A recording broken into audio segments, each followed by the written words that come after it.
Mr. Gurski, Mr. Stroobants, thank you very much for taking the time. Let's start with you, Mr. Stroobants. Tell us about you tracing a trend which is quite marked, and that is there's been a reduction in overall incidents, but a spreading out across the world of terrorist incidents. Yes, exactly. Last year we have seen a decrease of the amount of death caused by terrorism by 15%.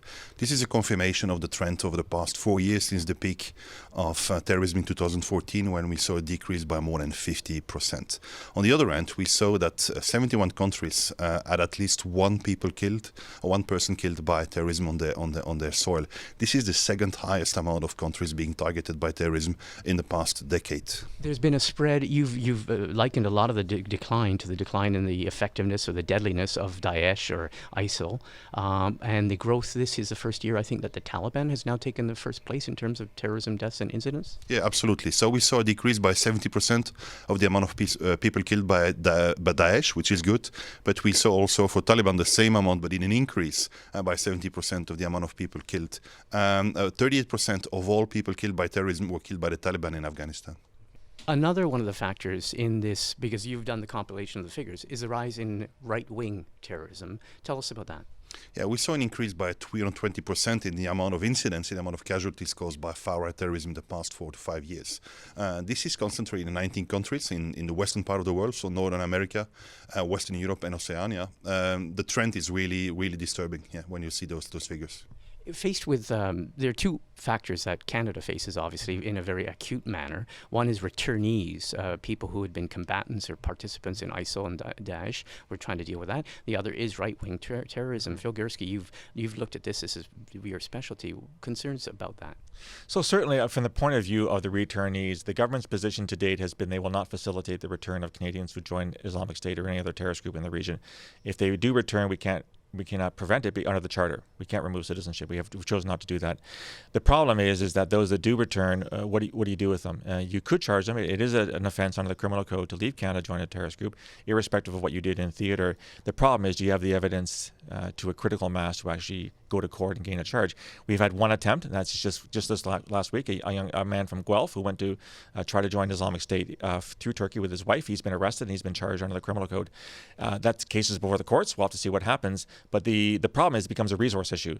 So while these guys are still incarcerated or abroad, they're not a priority because they're not here. Once they get here, then the decision is, do I have the resources to take away from other investigations to put on these? And that's, I think, explains some of the hesitancy. And right-wing terrorism, the index, the Global Terrorism Index, is showing a 320% increase in 4 years. How can we distinguish between right-wing terrorism and what we see south of the border, which is widespread mass killings? Is it easy to statistically know the difference? Under the Criminal Code, Section 83.1, you have to prove motivation. And the motivation for a terrorist act is either political, ideological, or religious. And so it's on the government and on CSIS or the RCMP to determine a motivation, which is often very, very hard. So what's happened in Canada is we've had acts of terrorism that were probably right-wing in nature, i.e. Alexandre Bissonnette's attack in a mosque in Quebec City in 2017, in which the Crown elected to charge him with first-degree murder and not with terrorism, because you don't have to prove motivation for murder. Similarly, we had the incel attack, or the so-called incel attack in Toronto last year. Was that a terrorist attack? The argument is still going on. But I think when you're the Crown, you want to gain a conviction, and you will use the part of the criminal code that you think that guarantees you the greatest success. And proving motivation is really, really hard because you can't read people's minds. Unless we have manifestos, as we've had in the Christchurch case and other attacks, manifestos help because that outlines motivation. If you don't have that, you're relying on the ability to gather evidence in that regard. In terms of the worldwide trend of terrorism, getting back to the trends that you've seen in this index this year, you see sort of an opportunism in the sense that organizations will go to other countries where the security is less. You've also pointed to an increase in female suicide bombers, and so obviously there's an opportunistic thing is terrorism. Advice for industrialized Western, if you want to call them that, Western nations? Well, we see that 95% of all casualties by terrorism fall in a country that is affected by a violent conflict. So if you want to prevent terrorism, prevent also violent conflict and make sure that this is not spreading throughout the world.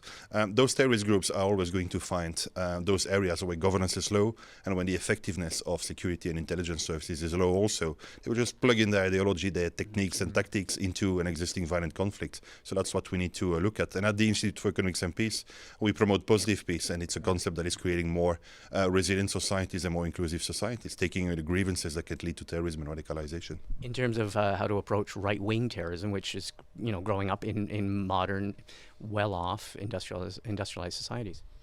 Well, I think there again, if the society in which you live is more inclusive, more equal and equitable, I would say the fertile ground for the far-right narrative will be much smaller, and it will be much more difficult for this narrative to find people that will use violence to make the point.